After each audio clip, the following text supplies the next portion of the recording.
serie de informaciones que evidenciarían el interés de Evo Morales por atizar el fuego en los conflictos sociales que vive nuestro país, principalmente en Puno. Vamos a conversar de esto, pero sobre todo de la relación peruano-boliviana, ¿no es cierto? Que, por supuesto, mi invitado me corregirá, pero yo creo que data desde la cultura tiahuanaco, ¿no? El altiplano y este vínculo peruano-boliviano, pero sí es importante que hablemos desde la coyuntura primero y luego desde el fondo del asunto de este vínculo entre Perú y Bolivia. Cristóbal Aljovín de Lozada es doctor en Historia y esta noche está con nosotros para conversar de este tema y otros, por supuesto, aquí en Limachic. Doctor Aljovín, ¿cómo le va? Qué gusto conversar con usted. Muy buenas noches. Buenas noches, Carlos. Un gran honor estar aquí y muy contento de conversar. No, imagínense, el gusto es mío. Quiero proponerle empezar por los temas de coyuntura para luego dar pase a esa mirada más de fondo de ese vínculo entre Perú y Bolivia. ¿Le hace usted sentido el anhelo real o no real de Bolivia de querer anexarse Puno o influir en Puno? ¿Le hace sentido, doctor Aljovín? Bueno, depende desde qué punto de vista lo ves. La gran mayoría rechaza estas posiciones.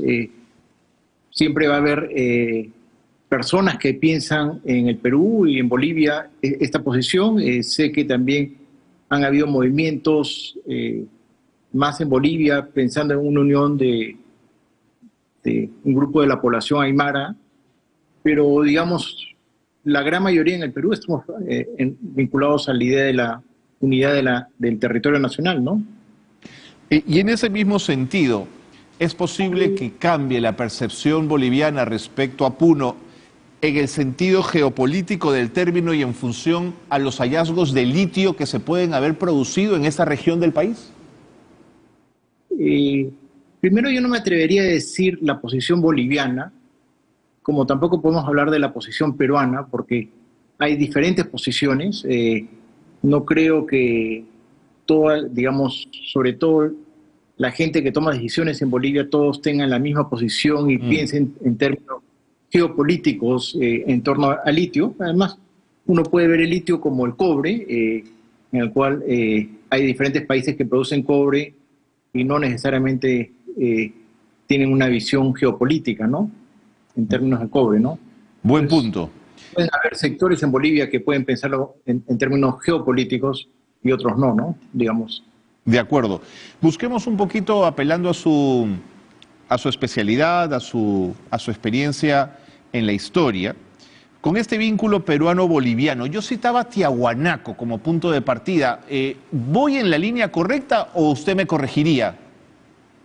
No, obviamente hay una cultura andina hasta previa a Tiahuanaco que se va formando. Obviamente Tiahuanaco es un gran centro de irradiación, de cultura vinculadas con culturas peruanas. Entonces es un punto fundamental.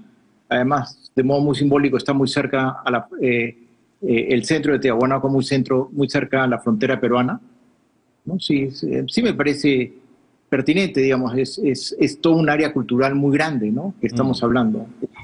Que el doctor Guillermo Lumbreras lo ha trabajado, ¿no? Cuando ha visto el gran panorama de la arqueología peruana, claro, varias décadas atrás.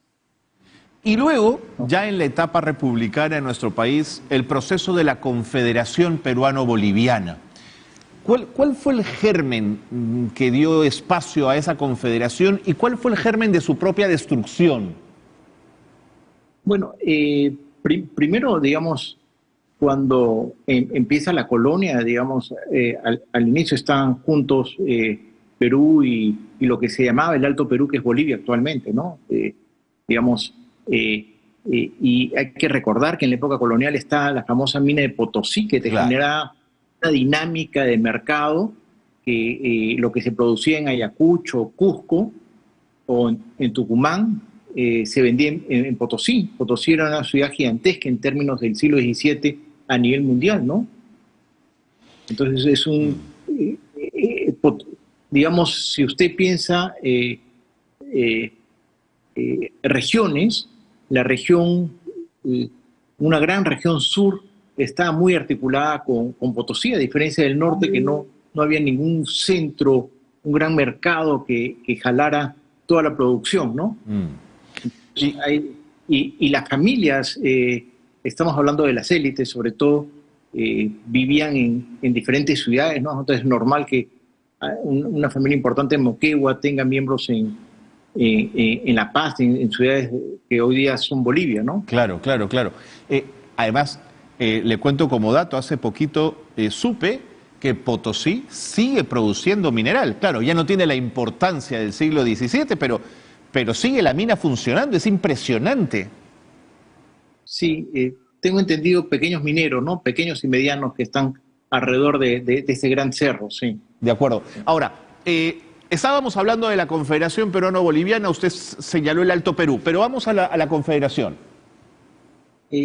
Bueno, a inicio del siglo XIX, digamos, hubo diferentes formas de pensar el mapa político en toda América Latina, ¿ya? Y menos en el Perú, pero por ejemplo en Argentina se pensó de múltiples modos el mapa político argentino. Uruguay no necesariamente ha tenido que ser Uruguay o Paraguay, Claro. han podido ser absorbidos por Argentina. De algún modo, el Alto Perú, con la guerra de independencia, hay un famoso libro que ni con el Perú ni con Argentina, o con Río de Plata, como se decía en ese entonces, y hubo varias formas de pensar una integración con Bolivia, ¿no? Que es una integración que era natural, digamos, recuerde, de vuelta repito, la época colonial, donde muchas de estas grandes familias tenían miembros en diferentes ciudades. Gamarra pensó en un momento integrar el Perú con Bolivia, y Santa Cruz fue el que logró hacerlo por 3 años con la famosa Confederación Perú-Boliviana, ¿no? Dividiendo el Perú en dos, en Nor Perú y Sur Perú. Hay oposición tanto en el Perú como en Bolivia por la Unión, ¿eh? No es una cosa que,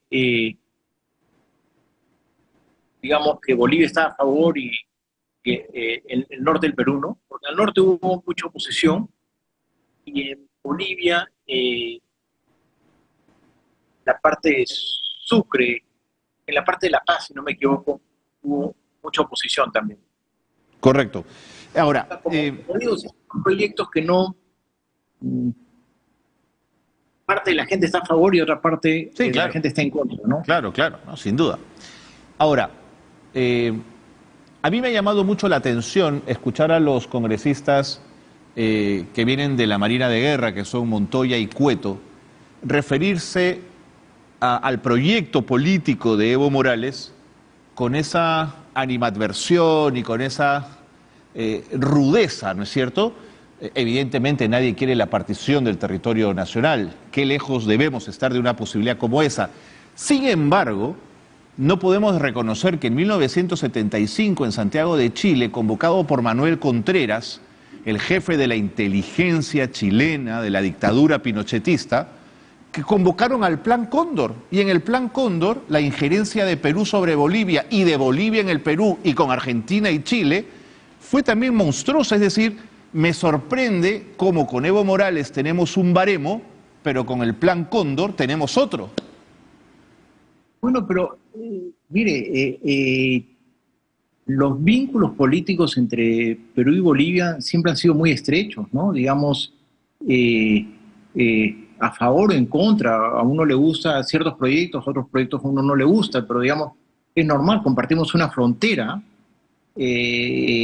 poblaciones que están constantemente dando vueltas, hay mucho comercio entre Perú y Bolivia y mucho contrabando, como usted bien lo sabe. Entonces, es normal, no es algo que debería llamar la atención. Es simplemente qué tipo de proyectos tienen. Por ejemplo, a inicios del siglo XX habían los indios apoderados, que eran claro. todas las comunidades que iban a Lima a litigar a favor de las comunidades. Eso pasaba en el lado peruano y en el lado boliviano también. Entonces también comparten experiencias, etcétera, de diferentes índoles. Y hay que recordar que por ejemplo, Buenos Aires tuvo mucha influencia en Bolivia y de Bolivia hasta Cusco. Muchas veces las buenas familias de Cusco terminaban siendo educadas en Buenos Aires. Mm, Y mucho más circulación de personas y de objetos entre Cusco y Buenos Aires que entre Cusco y Lima, ¿no? correcto. Y tras la agresión chilena de 1879 en la Guerra del Pacífico, la posición del Perú respecto a la salida al mar de Bolivia, que es su gran anhelo, ¿no es cierto?, ¿ha sido una posición cercana a Bolivia o por el contrario compleja? Yo creo que complejo porque de algún modo también a Chile le convenía eso, era una forma de hacer una relación bien compleja porque Chile también jugó un rol muchas veces, yo diría, perverso, jugando a veces coqueteando con el Perú, otras veces con Bolivia y otras veces con Argentina. Mm, O sea, ahí las relaciones entre Perú y Bolivia, uno tiene que añadir Argentina, porque Argentina y Chile varias veces han estado a punto de irse a la guerra, o ha habido fuerte malestar en las fronteras, entonces ha sido una relación bastante compleja donde Chile muchas veces ha jugado esta carta de negociar mm, tanto con el Perú como con Bolivia, a partir obviamente del famoso Tratado de Ancón.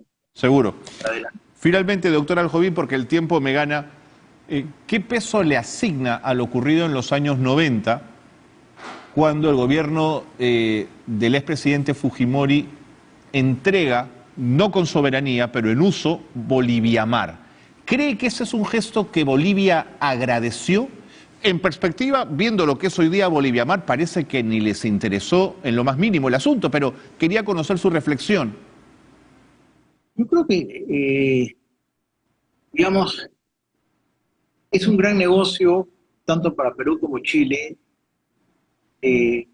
Bolivia utiliza los puertos peruanos para Claro. o puertos que se crean en el Perú como para Chile hacerlo, no solamente en términos económicos, sino también en términos geopolíticos.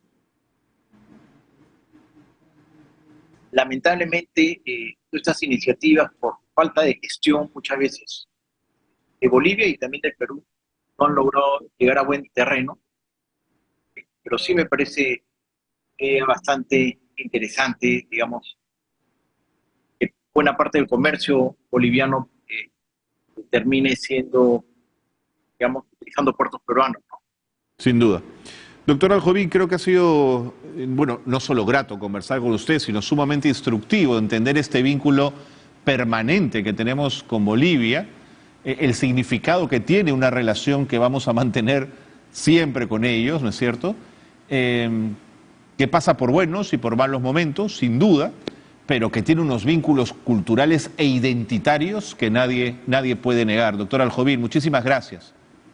No, más bien gracias a usted por darme la oportunidad para conversar con el público.